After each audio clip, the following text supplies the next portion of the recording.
সেখানে সেল করি। ওকে আমার কেক খাইছে। আর আমি যদি বেকারি থেকে কেক নিয়ে আসতাম, অবশ্যই আমি এখানে 50-70 টা কেক নিয়ে আসতাম। আমি কিন্তু প্রতিদিন 10 থেকে 12 টা কেক নিয়ে আসি। ওকে নিয়ে সব ধরনের কথা বলবে আমাকে। ওই রাইতেছে কে? গাঞ্জাখোর কোথাকার আইসা আমার সাথে ঝগড়া করে এখানে। এত কষ্ট করিয়া সৌদি আরব না আইয়া, বিদেশ না আইয়া যদি বাংলাদেশে বসে রুটি, কলা, কেক আর ভাত বেচতাম, তাইলে এর চেয়ে পয়সা ইনকাম করতে পারতাম বেশি, ভাইরালও হইতাম। বাংলাদেশে এখন ফুটপাত ব্যবসায়ীর অভাব নাই। একটা সময় ফুটপাতের ব্যবসায়ীদের পছন্দ করতো না, এরা ফুটপাতের ব্যবসায়ীদের অনেক ছোট মনে করতো, মানে দেখতেই পারতো না। এখন এই ফুটপাতই মনে হয় যেন সবচেয়ে বেশি ব্যবসা মানুষ করতেছে। আর কিছু সাংবাদিক নামক কিছু সাংঘাতিক, এদের ব্যবসা হলো, এদের সাংবাদিকতা হলো ফুটপাতে।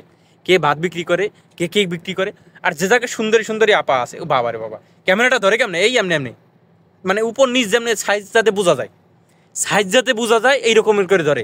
আবার মানুষ আবার এগুলো দেখাও বেশি। রুচির দুর্ভিক্ষ যারে কয় আর কি। বাংলাদেশে বর্তমানে রুচির দুর্ভিক্ষ চলতেছে। এখানে ভালো কিছু মানুষ দেখেই না। আপনি ভালো ভালো ভিডিও আপলোড করবেন, ভিউ হইবে 150, 200, অতিরিক্ত 300। কিন্তু আপনি ওই যে গোলালু, ওই আলুর ভিডিও করেন, আলুর ভিডিও আপলোড করেন, মানুষের অভাব নাই। তো বাংলাদেশে বৈশা রুটি, কলা, কেক আর ভাত বেচতাম, ভালো হইতে। ফুটপাত ব্যবসায়ী হইতাম, ভাইরালও হইতাম। কিন্তু এই যে ফুটপাত ব্যবসায়ী হই নেই, বাপের 5 লাখ 6 লাখ টাকা খরচ করে বিদেশ যাইছি, রোদে পুরিয়া বৃষ্টি যে বীজ দিয়ে কষ্ট করে ভিডিও আপলোড করি, অনেক ভালো ভালো ভিডিও কন্টেন্ট তৈরি করি, কিন্তু মানুষ দেখে না। এই হলো আমাদের রুচির দুর্ভিক্ষের অবস্থা।